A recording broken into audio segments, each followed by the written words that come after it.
Olá, olá, sejam todos bem-vindos a mais um Simcast. E hoje, nossa quinta Live Day, estou com um convidado especial, que eu vou apresentá-lo. Mas antes, quero falar das suas qualificações. E mais nada, bem-vindo a todos que estão aqui nos assistindo, né? Eu estou hoje com Rodrigo Valentim. Rodrigo é especialista em análise fundamentalista no mercado cripto. Mais de 25 anos de experiência em empreendedorismo e mais de 8 anos mestrando no mercado financeiro. É mentor e criador do método Mentoria Valente. E também com mais de 1.500 alunos formados com resultados extraordinários. E eu tenho hoje a honra de recebê-lo aqui no nosso podcast. Tudo bom, Rodrigo? Maravilha, maravilha, tudo ótimo. Obrigado por esse convite, obrigado por estar aqui. Muito bom estar aqui, bem recebido. Então, maravilhosamente. Sejam todos bem-vindos ao nosso Simcast. E, Rodrigo, queria, antes de começar o podcast, que o podcast é uma coisa descontraída para a gente bater papo. Sim. E hoje estamos trazendo você pela primeira mão para fazer parte do time. Eu queria que você contasse um pouco da sua história para nós. Rapaz, minha história assim, nada muito diferente dos brasileiros comuns, né? Alguém que sempre buscou resultado na vida, no empreendedorismo, empreendo desde os 12 anos de idade. Com 12 anos não sabia que era empreendedor, não sabia dessa veia, mas desde os 12 anos de idade sempre no empreendedorismo, sempre conectado a isso, sempre trabalhando por conta própria. Já tive algumas empresas, alguns negócios, alguns comércios, e quando eu encontrei o mercado financeiro, o mercado cripto, me apaixonei de uma forma incrível, e isso fez eu me dedicar, e a gente chegou onde chegou. Estamos construindo, a gente está construindo ainda. Com certeza, é um mercado de oportunidades, né? Que surgiu lá atrás e ainda tem essa oportunidade ainda recorrente que as pessoas têm que aproveitar, né? Antes de mais nada, quero dizer para vocês, se você está chegando agora no nosso canal, eu gostaria que você comentasse, compartilhasse e se inscrevesse no nosso canal para aumentar o nosso engajamento. O nosso canal do YouTube é o @Simcoin-oficial. www.simcoin.asia é o nosso site, mas o nosso canal do YouTube é o @Simcoin-oficial com 2 Fs. Comente, compartilhe e comece a propagar para aumentar o engajamento. Também você pode nos acompanhar pelo nosso site, que eu acabei de falar, o www.simcoin.asia, que também você terá muitas respostas para inúmeras perguntas que você possa ter e vai elucidar suas dúvidas, tá bom? E também temos nosso Instagram, mais com mentorias, que já tem nosso querido Valentim também lá. Enfim, e vai estar mais presente constantemente agora com novidades do mercado cripto para enriquecer mais a sua condição de aprendizado e também trazer coisas novas do mercado. E falando também de alguns mercados paralelos que envolvem a questão do dia a dia no mercado financeiro. Bom, pessoal, então voltamos aqui para o nosso amigo Rodrigo. E, Rodrigo, quero te perguntar, como você iniciou nesse mercado? Foi de uma maneira meio aleatória, mas que também não é muito diferente, porque a gente ouve várias histórias dessa maneira. Eu conheci o mercado depois de um golpe que eu sofri. Né? Sofri um golpe, mas eu percebi, eu sempre consegui distinguir, devido à experiência de empreendedorismo, sempre consegui diferenciar o golpe do golpeador, sabe? E eu percebi que o mercado cripto, né, linkado ali ao mercado financeiro, é um caminho sem volta, é um negócio apaixonante. Então eu vi que o mercado era real, era de verdade, era possível, era capaz, e que na verdade tinham usado o nome mercado cripto para poder me aplicar um golpe.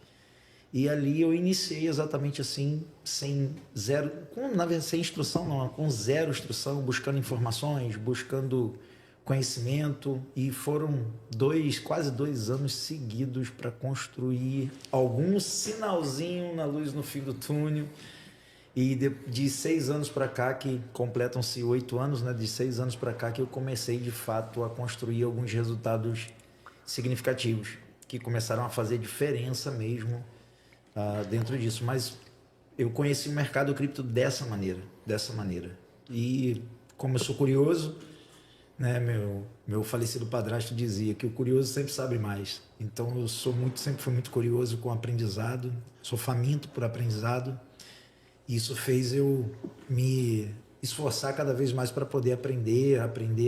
E hoje a gente, graças a Deus, carrega uma certa bagagem, um certo conhecimento, uma certa experiência, tem ajudado muita gente com isso. E o que mais me deixa feliz é poder contribuir com muita gente no meio do caminho, né? Ver que tudo isso que a gente juntou, toda essa experiência, esse conhecimento que nós juntamos no meio do caminho, não foi só para mim, né? Ver várias outras pessoas desfrutando também a partir disso. Isso foi muito bom. Ver que valeu a pena, a gente vê que valeu a pena. Esse mercado ele tem produzido milionários há uma década, né? E quem aproveitou, na realidade, a oportunidade que quando surgiu o Bitcoin, quando surgiram outras moedas também recorrentes, ganharam dinheiro nesse mercado. É claro que tem que ter um fundamento num projeto. Não são todos projetos bons. Como você falou, já caiu em golpes, já foi aprendendo, pagando o pedágio, como se diz, né? Para chegar até o conhecimento e aplicar isso para poder trazer uma mentoria, até transpassar isso para as pessoas que estão iniciando ou estão querendo iniciar. Em todo caso, as pessoas vão ter que se habituar ao mercado, porque esse mercado é um mercado que está iminente, está presente e não tem como fugir dele. Sem dúvida, sem dúvida. O mercado cripto está ganhando cada vez mais espaço, não adianta. O lastro está crescendo cada vez mais, tanto o lastro passado, presente, como o futuro está sendo cada vez mais apontado. É uma fábrica de milionários, como você disse. Sim. Né? Eu costumo dizer que a menor riqueza que o mercado cripto pode trazer para a vida de alguém é dinheiro, é o menor. E mesmo ganhando muito, porque o mercado cripto é o futuro, não adianta. Hoje quem não conhece cripto, quem não estuda cripto, nem que seja bem raso, vai andar perdido no futuro, não vai saber o que fazer, não vai saber como. E mais uma vez, vai estar sujeito à virada do mercado, vai estar sujeito de novo aos governos, porque a gente teve a oportunidade no passado a aprender sobre finanças, não quisemos aprender e hoje a geração está desse jeito. E hoje a gente está tendo a oportunidade de aprender livremente sobre cripto e a gente também está desejando não aprender. Quando eu falo a gente, a grande maioria, né? No geral. E é uma realidade. Então o mercado cripto ele está cada vez mais expandindo, tudo precisa ter hoje cripto. Né? Hoje imóveis estão sendo tokenizados. Sim. Né? Imóveis estão sendo... Tendência, né? Exatamente. O Exército Brasileiro já começou a usar a rede blockchain para catalogar armas, só para você ter uma ideia. Ou seja, está tudo migrando para esse mercado, blockchain, cripto. Ou seja, é a veia do mercado, não adianta para lá que está indo. Pode ser uma empresa financeira ou uma empresa de produto físico que não adianta. Precisa migrar para o mercado, não tem para onde correr. Também a questão da imutabilidade, que você não tem como mudar, né? Então, se o próprio Exército, como exemplo, está fazendo isso, porque não tem como alterar, para evitar fraude, evitar uma série de coisas, né? Agora, na sua iniciação, né, o que te atraiu para esse mercado no começo, quando estava recente? Né? Qual foi o ponto-chave de você pegar o gancho, ou aquele gatilho mental que fez você enxergar uma coisa, para você começar essa tua jornada de abdicado empreendedorismo em várias empresas e começar a entrar no mercado do qual hoje você vive dele? Sim. Primeira coisa que eu vi foi o que todo mundo olha primeiro, é a capacidade de multiplicação. Sim. É o que todo mundo olha primeiro. Mas quando você percebe exatamente o que está por trás disso, a estrutura de tudo isso, e eu sempre gostei, né? Eu sempre gostei de entender como as coisas funcionam. Tudo que eu peguei para fazer, todas as empresas, os negócios que eu tive, eu gostava de saber das coisas como elas funcionavam, para conseguir extrair o melhor possível delas. E o mercado cripto não foi diferente. Quando eu fui atraído Sim. pela multiplicação, né? O poder de multiplicação absurdo. O mercado era real, tinha a capacidade de multiplicar dinheiro de uma forma muito mais acelerada que os mercados tradicionais. Embora seja um mercado de altíssimo risco, considerado um mercado de altíssimo risco, né? Nem nenhum mercado de alto risco, mas de altíssimo risco.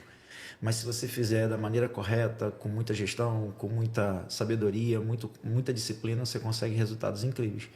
Então essa multiplicação acelerada, e depois que eu vi por trás a capacidade de escala que esse mercado tem, é surreal.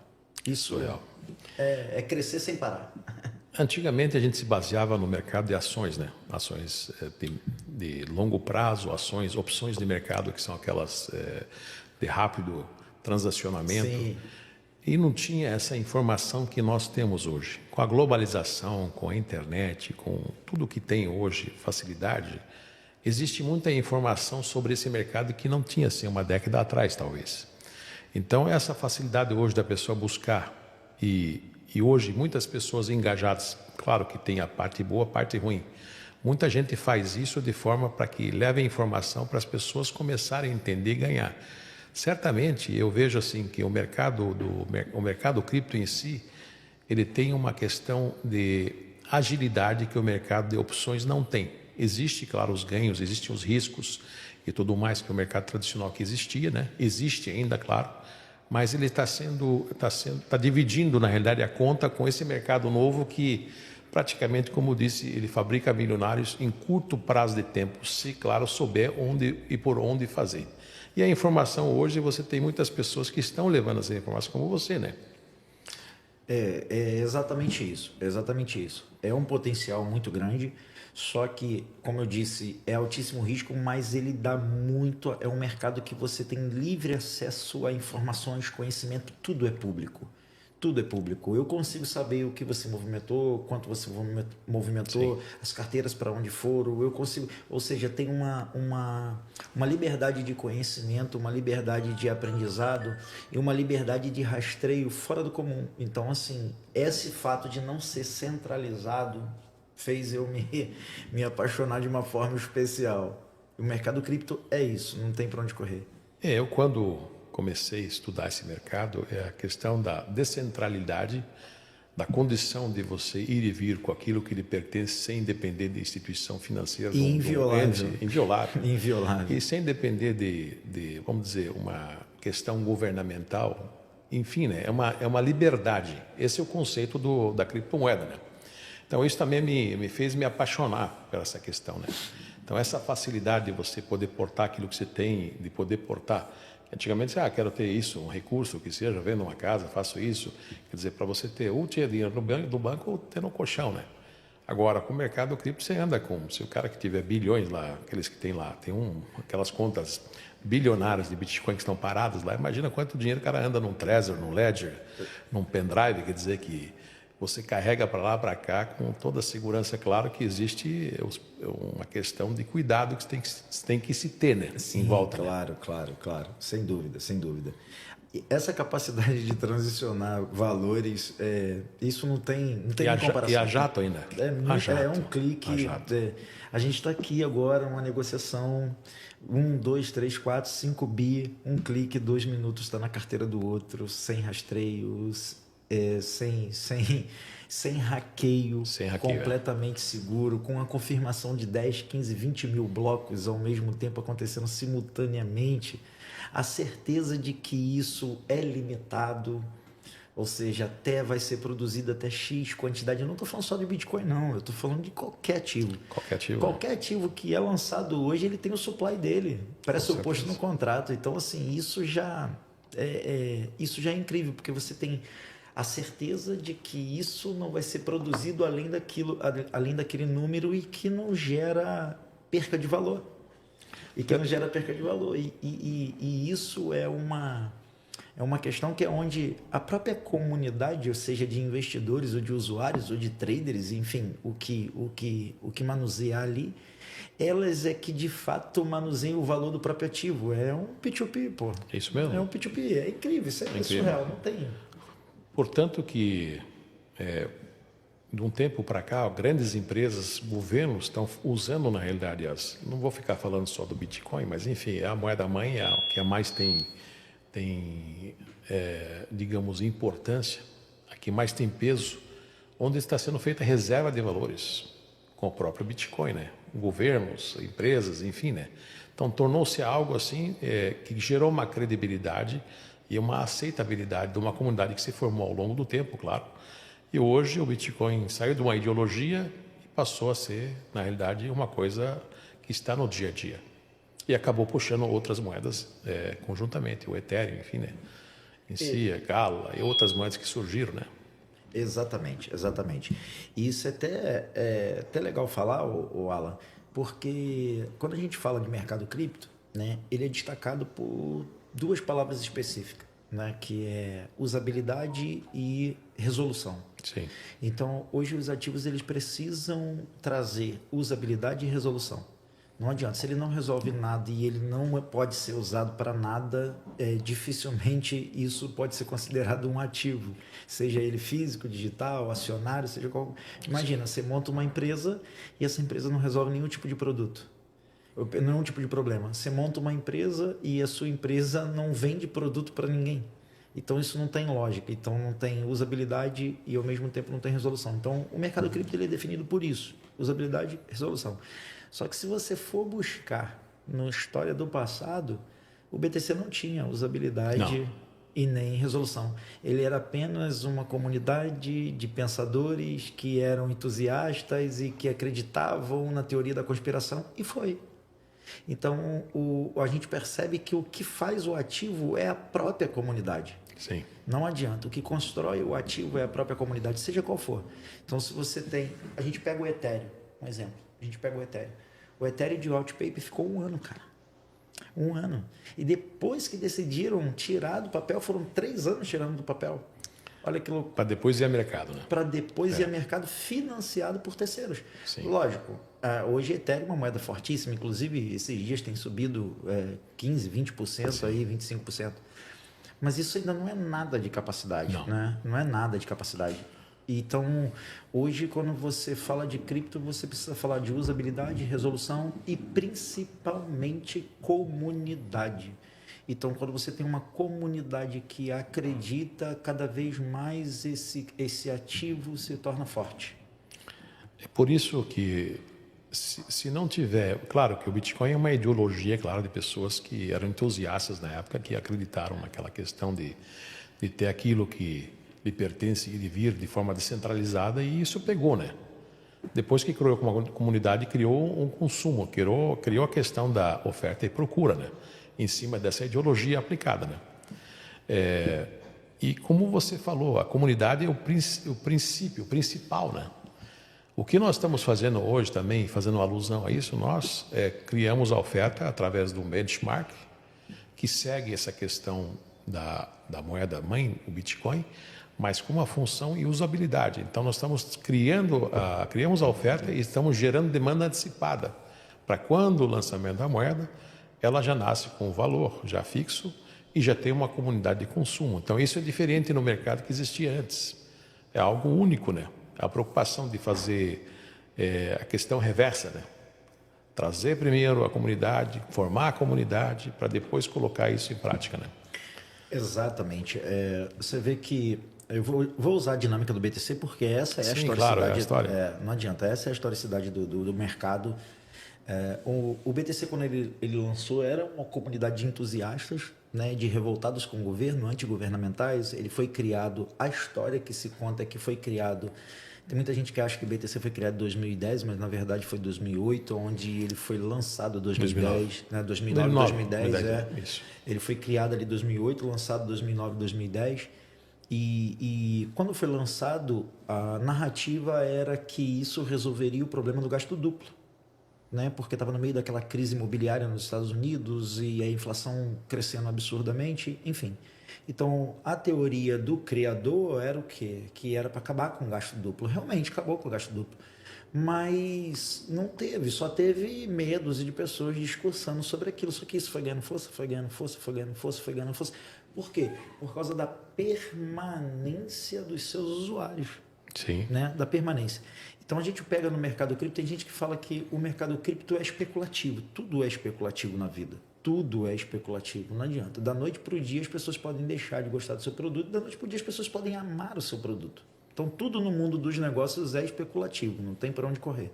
Então o mercado cripto ele não é isoladamente especulativo, porque tudo as pessoas especulam. Sim. Então essa ideia, a única barreira que a gente tinha que vencer no mercado cripto já foi vencida lá atrás, em 2009, Sim. que foi o BTC. Hoje ele tem um lastro posterior que é maior do que a necessidade de haver um lastro. A aceitabilidade. Exatamente, um lastro anterior. Então você vê que hoje as pessoas não falam, pô, o BTC não tinha lastro quando começou. As pessoas não falam isso, as pessoas hoje elas falam o quê? BTC é reserva de valor. Ele não é investimento. Realmente é, Ele virou uma reserva. Valor. Apesar de ser uma moeda, digamos, comparada como... Se você pegar hoje o real, o dólar, que seja, são moedas fiduciárias, né? Então ele gerou uma fé, uma crença de que aquilo vale. Ela não tem o formato de uma stablecoin, de uma moeda securitizada, mas ela criou esse conceito pela aceitabilidade que foi feita, na realidade, e tida ao longo do tempo, que hoje tornou-se reserva de valor. E engraçado que o BTC fez isso e está indo para 11 anos, cara. 120 mil dólares, já depois, passou até. 11 anos depois, né? A gente está falando de 11 anos depois. E lógico que a gente está falando de uma oferta e demanda. Se eu lhe falar que existe um ativo que já bateu o preço mais caro que o BTC há 5 anos atrás. Tem. 85 mil reais, 85 mil dólares há 5 anos atrás. Ou seja, um ativo com uma demanda muito mais alta. 450 mil reais. Realmente. Uma usabilidade muito maior e poucas pessoas sabem disso. Sabia. Por quê? Porque a crença no BTC foi muito grande. O BTC é enorme. O BTC, o que seria do mercado sem o Bitcoin? Não tem como falar isso. Ele é a cabeceira. É o propulsor, na verdade. Não tem é o pioneiro. Não tem para onde correr. Só que se a gente pega esses princípios, você vê o que uma comunidade é capaz de fazer. O que 2 ou 3 acreditando em algo que é capaz de fazer. Não tem para onde correr. Não tem para onde correr. Essa é a graça do mercado, porque quem faz o mercado... Essa é a graça do mercado cripto, Alan. Porque quem faz o mercado cripto é as pessoas, não são as instituições. Quanto mais as pessoas acreditam, fazem, se movimentam, mais o negócio cresce. Mais o ativo se torna forte no mercado. É o mesmo que você pegar uma cidade e você pegar e criar uma nomenclatura de uma moeda ou de algo que sirva como pagamento e recebimento. Se todos aqueles comerciantes ou aquela população naquele local aceitar isso, essa nomenclatura, em troca dos câmbios que se faz na compra e venda de produtos, mas usando aquilo que se pode carregar facilmente, né? Então, essa crença que faz com que tenha esse valor, né? Dentro de uma nomenclatura financeira, né? E o Bitcoin, na realidade, ele criou uma comunidade que cresceu e tornou-se uma questão de uma procura. Portanto, você vê, em 2010, $1. 2013, $1.000. 2025, já passou dos 120, né? 123 mil dólares. Então, você pega o Ethereum, estava esses dias atrás $2.600. Já passou dos 3 mil. Hoje, $3.500 hoje. Só que assim, os projetos, eu vejo assim, você como cara entendido de mercado e conhece, dá aula, inclusive ministra cursos, você vê que é uma questão de fundamentos. Claro que não são todos os projetos que podem chegar nesse nível, porque as pessoas hoje elas têm uma situação que existe muita oferta de coisas no mercado que acabam fazendo alusão a coisas reais e não são boas, como tem também projetos bons fundamentados. Agora, esse mercado, se souber aproveitar ele, a pessoa ela tem a condição de encurtar o tempo para poder ter algo promissor, ou enriquecer, ou ganhar, dependendo do que faz. Hoje, se você for aplicar no Bitcoin, para você ganhar, talvez, nós estávamos falando um tempo atrás, estava $36 mil, depois foi para 72, mas você não tem bola de cristal, claro. A gente prevê que talvez ele passe os $300 mil em 2 anos. Por essa questão da guarda, da reserva de valor, dessa crença que se criou de país, querendo por causa das mudanças, inclusive da digitalização das moedas normais dos bancos. Então, o povo quer ter uma segurança, quer ter algo para se apoiar. Agora, é claro que eu estava conversando com alguns amigos, e o Bitcoin, claro que existe uma condição, mas ele não é uma moeda assim 100% usável. Ela é uma moeda de reserva de valores. Mas você vai comprar um café na esquina com Bitcoin? Não compra. Você vai comprar uma bala, vai comprar um leite, vai comprar um produto, claro que só se tiver aquela instituição que esteja aceitando, convertendo. Agora que eu penso assim, dentro do nosso projeto, da questão da 5Coin, que eu não tenho como não falar, porque eu, na realidade, como apaixonado pelo projeto, como praticamente o pai da criança, né? O padrinho da criança que seja, eu vi no mercado uma situação que não tinha no Bitcoin e não tinha em outras moedas. É uma função e uma usabilidade na compra de produtos, bens e serviços do dia a dia. De você poder fazer isso sem ter que entrar numa corretora, descontar, fazer todo aquele trâmite, né? De poder utilizar a moeda dentro de um conceito comercial, da qual aquela moeda é usada, ela pode ser reutilizada, pode ser transpassada, pode ser vir uma economia circular, colocando ela no quê? Uma aceitação já antecipada por um corpo de empresas que passa a aceitá-la como pagamento e de uma comunidade financeira que tem a moeda para transacionar. Claro, em cima de alguns preceitos que a gente aplicou dentro do projeto. Então, se você pensa assim, função, usabilidade. Então, um projeto que nasce com função, usabilidade, ele não tem que ficar à mercê da procura e oferta ou da evolução dentro do mercado. Ele já nasce com valor pela aceitabilidade formada e depois ele passa a ter sua evolução de acordo com a escassez da usabilidade da moeda por uma usabilidade grandiosa, além daquilo que se prevê, gerando uma escassez porque a moeda está sendo usada, não tem mais, está escasso. Então isso faz um projeto diferente. Quando nós conversamos em São Paulo, tivemos um namoro, na verdade, enfim, né? Um conhecimento, um namoro e, cara, um casamento. Até o pessoal pergunta, o que você vai agregar no projeto? Na realidade, hoje a Syncoin é uma situação, é um projeto dentro de uma situação que precisa e faz também, ao longo de sua jornada, desde o início, de tentar levar informação para as pessoas que não têm, estão inclusas, na realidade, de falta de conhecimento. Elas estão excluídas, na realidade, inclusas por falta de conhecimento e excluídas desse mercado. Então, nós tentamos trazer essa questão, esse referencial do Bitcoin, mas que as pessoas entendam que o projeto ele precisa evoluir para poder ter esses valores, para quando lançar ele não derreter. Porque seria uma gama de poucas pessoas que tirariam proveito no começo. Porque pós o lançamento fica sujeito à precificação da comunidade. Claro. Não tem para onde correr. Aí se torna trader contra trader, né? Não tem investidor contra investidor. Lançou, por isso que primeiro precisa haver uma estrutura muito grande, Alan. Precisa haver uma capacidade administrativa muito grande e desenvolvimento muito grande. Né, uma capacidade de escala contínua, porque um projeto por trás ele precisa ter essa capacidade de escala, né, a escala contínua, é constante crescimento. Não adianta.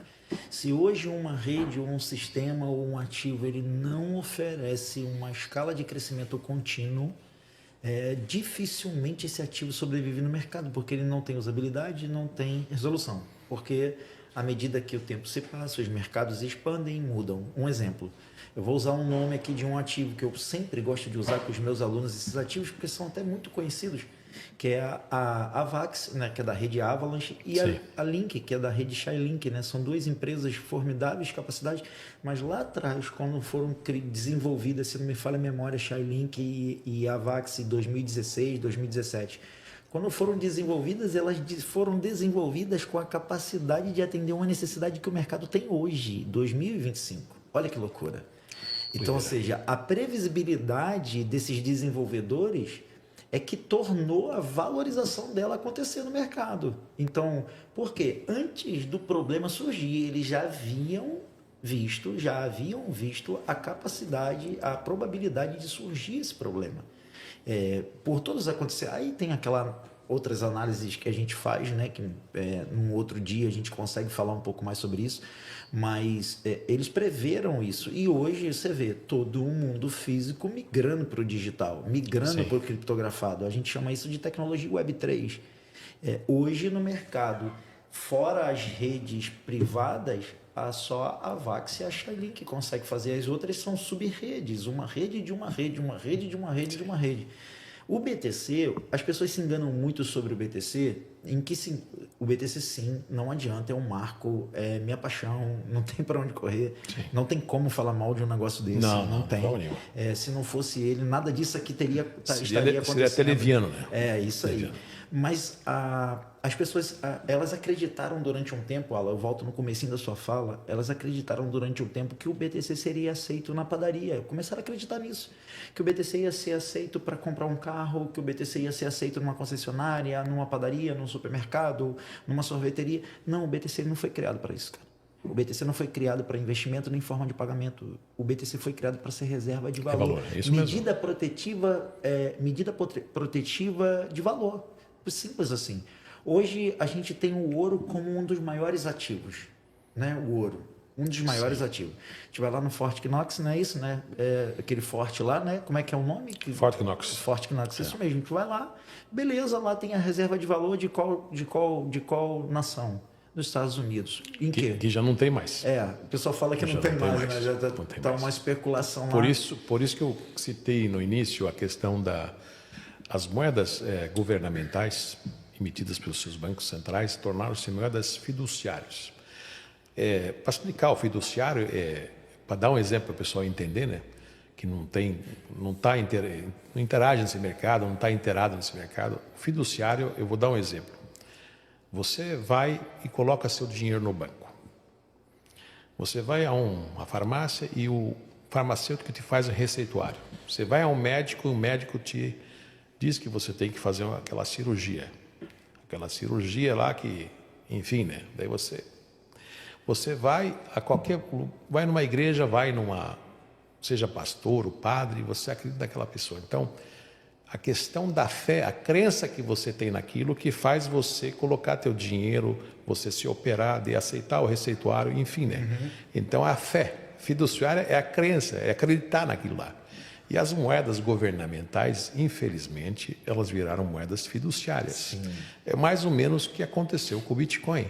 É a fé que se tem naquela moeda que surgiu, que seria uma medida protetiva para o seu dinheiro, para você guardá-lo de uma forma descentralizada e poder ir e vir com ele aonde quisesse e quisesse pagar para alguém.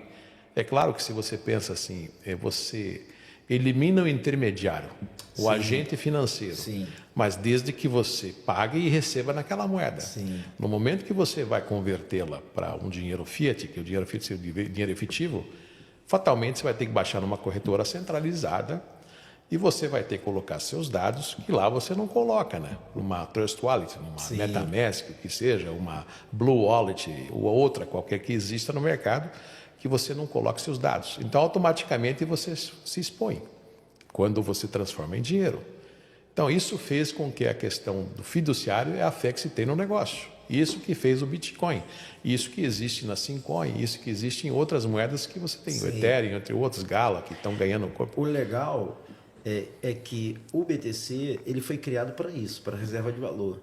Só que essa reserva de valor não são para as nações, não são para os usuários. As pessoas. São para a capacidade de desenvolver outros projetos, porque o BTC ele já foi criado com a capacidade de expansão de rede.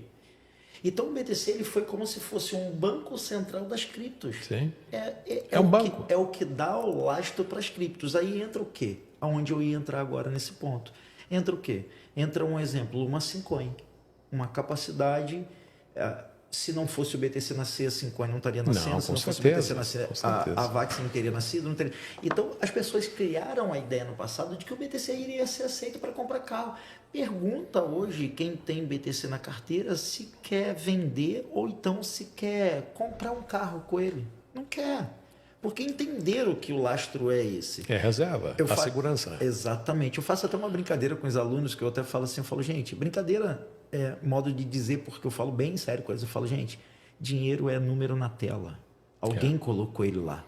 Dinheiro real, dólar é número na tela. Alguém colocou ele lá. Se o governo cismar de fazer R$2, 10 virar 20, 20 virar 40, ele vai fazer.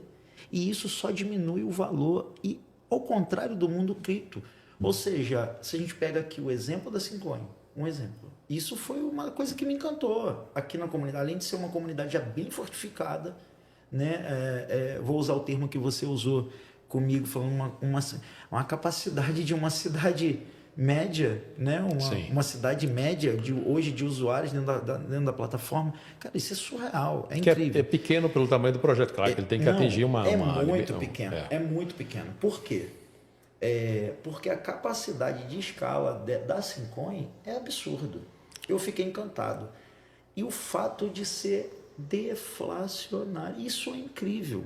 Isso é incrível, porque você trouxe usabilidade, resolução, você linkou empresas físicas ao digital, ao criptografado, você trouxe usabilidade da Syncoin com essas empresas, você criou uma coisa assim muito absurda, porque eu espero que até lá eu tenha alguns milhões desse ativo já na minha carteira.